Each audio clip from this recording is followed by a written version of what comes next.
बेचारे जो जिम्मेदार खेती का काम 12 महीने मेहनत का बर्ताव जाड़े गर्मी में करते हैं, वो बहुत परेशान है। उनकी जमीनें बढ़ गई, जहाँ जमीन उनकी 10 एकड़ थी वहाँ जमीन उनकी 1 एकड़ हो गई। उनके भी बच्चे हो गए, उनकी जमीन से हाथ भी निकल गई। वो बेचारे किसान दुखी, एक तरह से दुख नहीं, आए दिन चारों तरफ से तूफान। कोई आंदोलन कर रहा, कोई हड़ताल कर रहा, कोई तोड़फोड़ कर रहा, कोई स्कूल जला रहा, कोई झोपड़ी जला रहा, कोई गांव जला रहा, कोई दफ्तर जला रहा, कोई बसों को जला देता है, कोई ट्रेनों को जला देता है। क्या मतलब ये कभी किसी ने ये सोचा है कि ये नुकसान किसका होगा, या किसका नुकसान हो गया, या भविष्य में क्या होगा इसका? सारे देश के किसान जो देश में 80% मिट्टी में काम मेहनत का करते हैं, ये सारा का सारा बोझा, ये सारा का सारा नुकसान, टैक्सों का बोझा, फिर ये नुकसान, ये सब किसान देते हैं। इनकी तरफ किसी ने अभी तक ध्यान नहीं दिया। कहने को कह दिया होगा, लेकिन ध्यान इनकी तरफ किसी की तरफ नहीं आया। ये बहुत परेशान है। इन्होंने कुएं का कर्जा ले लिया, नाली का कर्जा ले लिया, खाद का कर्जा ले लिया, बिजली का कर्जा ले लिया, जानवर का कर्जा ले लिया, अन्य ट्रैक्टर का कर्जा ले लिया, और किसी चीज का कर्जा ले लिया। बहुत परेशान बेचारे, इतने परेशान है कि आए दिन रोज टैक्स, आए दिन रोज टैक्स, 12 महीने में 12 बार टैक्स, फिर बीच में टैक्स। ये कहाँ तक? क्या इनके पास कोई पेड़ है जो फरता हो उसमें से तोड़ के दे दिया जाए? कुछ सोचा जाता। अगर आपने हमको सबको अपना बच्चा समझा होता तो शायद ये बात लोगों के सामने ना आई होती।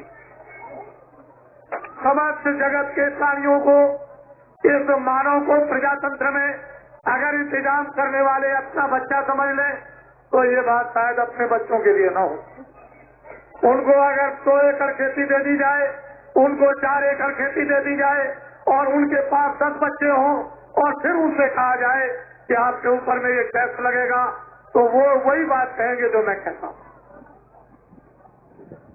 बड़ी भारी उलझन देश में चारों तरफ की हो गई।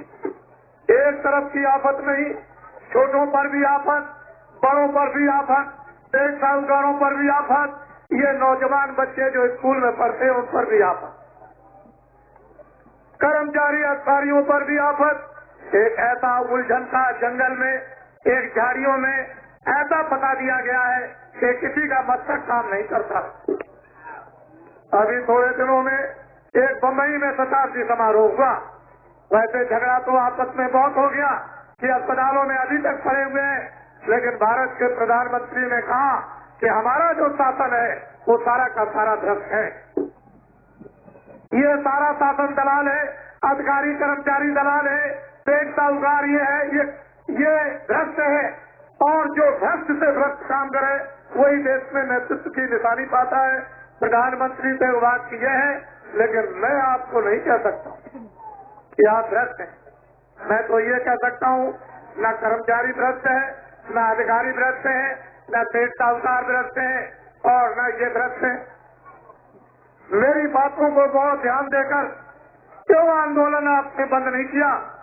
जब 30 साल तक आंदोलन देश को आजाद करने का जब होता रहा तो आपने पुल उड़ा दिया, आपने मकान उड़ा दिए, कितनों की जानें चली गई, कितनों की जानें ले ली गई। ये तो उस समय था जब देश आजाद नहीं हुआ था, उस समय के लिए था, लेकिन अब तो बंद हो जाना चाहिए था। लेकिन 35 सालों से कितना नुकसान खरबों का हो गया। ये खरबों का नुकसान इन बेचारे किसानों ने खून पसीना बहाकर रो रो करके इन्होंने, इनकी सुनने वाला फरियाद कोई नहीं, इन्होंने सब कुछ झेला और अब भी झेल रहे हैं, और आगे जो कुछ होगा किसानों तुम्ही को झेलना पड़ेगा, दूसरा और कोई कुछ नहीं देगा। 100 में से 80 किसान, और जितनी आबादी है उसकी 80% देश में किसानों की है। आबादी तुम कभी मत समझना कि 70 करोड़ की है, 2 अरब की आबादी है। बुद्धिमान लोग इस बात को ध्यान से सुने। चुनाव आयोग ने मतदान के लिए 42.5 करोड़ की लिस्ट बनाई थी पिछले दिनों में, और उसने घोषणा की थी कि मताधिकार यानी 42.5 करोड़ का हो गया तो आप 10 बच्चे छोड़ दो, आप 8 बच्चे छोड़ दो, आप 5 बच्चे छोड़ दो, नीचे के 2-3 छोड़ दो, एक परिवार में 4 बच्चे, उन 4 बच्चों की गिनती अलग कर लीजिए, 1 अरब 60 करोड़ और 42.5 उसमें जोड़ दीजिए तो 2 अरब से ऊपर हो जाता है। और जिसका वोटर लिस्ट पर नाम नहीं उसकी गिनती नहीं, जो खाना बदोश विदेश से आए हैं उनकी भी गिनती नहीं है। जब 70 करोड़ का बजट बनेगा तो 2 अरब की आबादी को कैसे पूरा पड़ेगा, कैसे बच्चों को काम मिलेगा, कैसे लोगों को काम मिलेगा। इतनी फैक्ट्रियां देश के अंदर जो निर्माण की गई उसमें से 12 आने पड़ी हुई है खराब और 4 आने, उनमें से 2 आने कभी चलती है कभी बंद और 2 आने फैक्ट्री चल रही। देश की संपत्ति जो इतनी बड़ी लगा दी गई और उसका हैरान नुकसान हुआ, ये सब इन किसानों को देना था, दूसरा कोई देने वाला नहीं। इसलिए किसानों, तुमको मेरी बात फिर से सुननी होगी। मैं बहुत दिनों से देखता चला आया, मैंने 37 साल के कार्यकलापों को देखा। तुम अपने प्रतिनिधियों को ऐसा समझ करके चुन के भेजते हो कि ये यहाँ जाएंगे तो हमारे क्षेत्र में कोई हमारी सेवा का काम करेंगे। तुमने एमएलए एमपीओ को चुन के दिल्ली और पटना में भेज दिया, ये तुमने ठीक किया कि तुम्हारी सेवा करेंगे। तुम्हारी तो कांक्षा अच्छी थी, लेकिन वहाँ पहुँच गए तो हाथ पे हाथ धरती।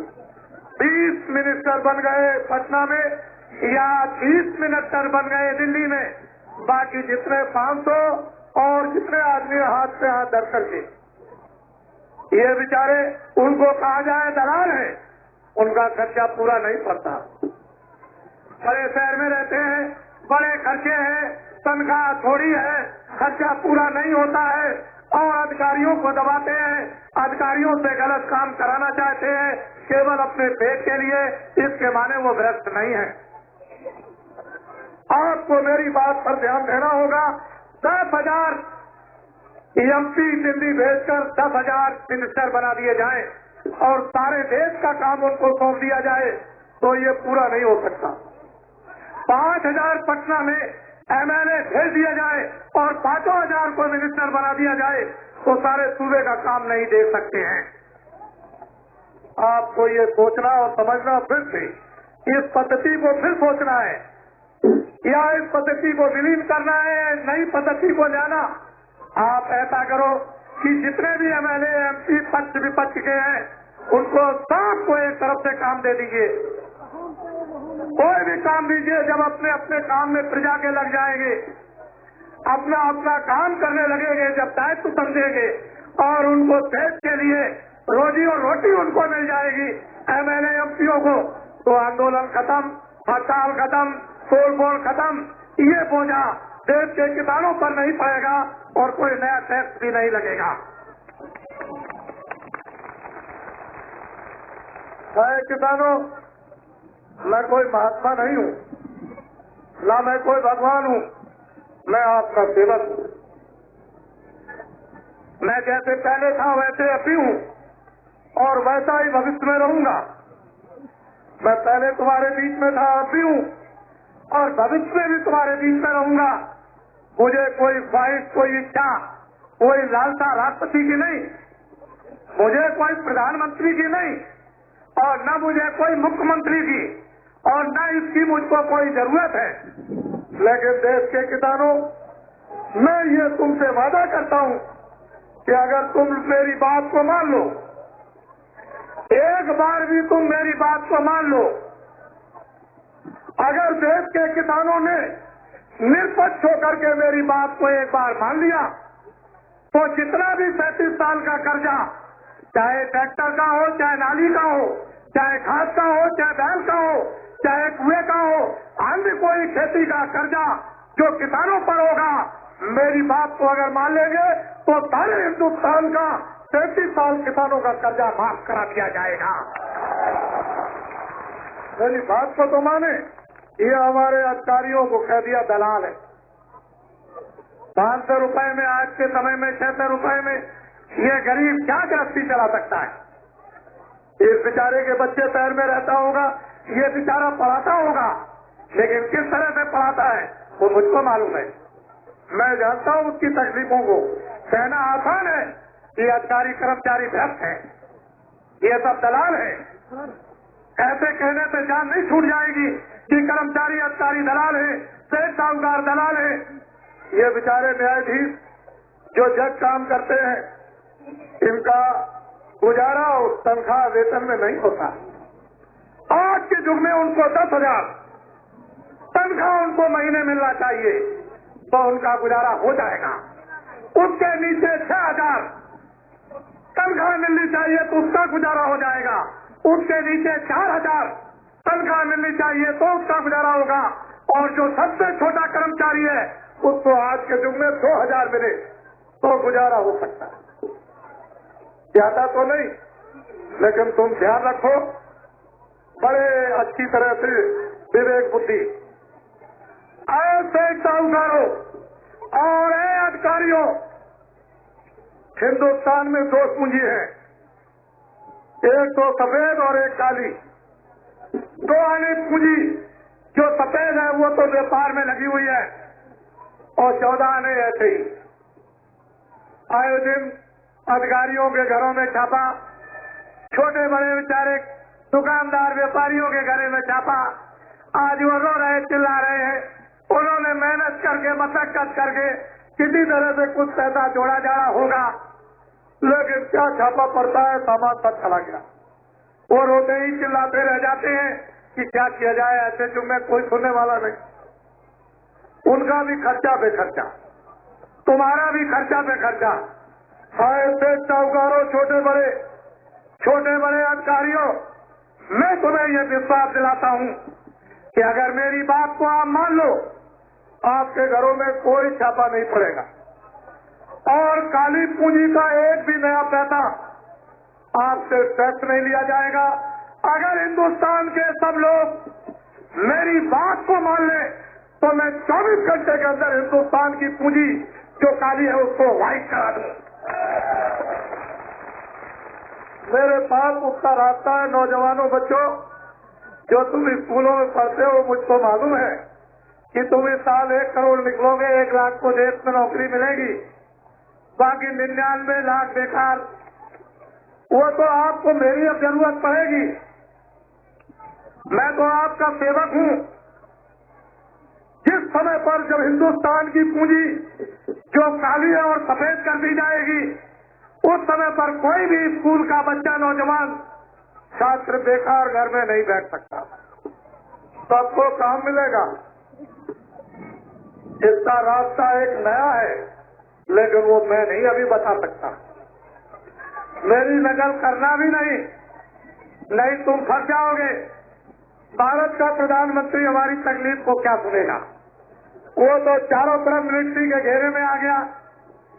न तुम उनको अपनी तकलीफ सुना सकते हो, न मेरी सुन सकता है, न वो अपना निराकरण कर सकता, न मेरा कर सकता।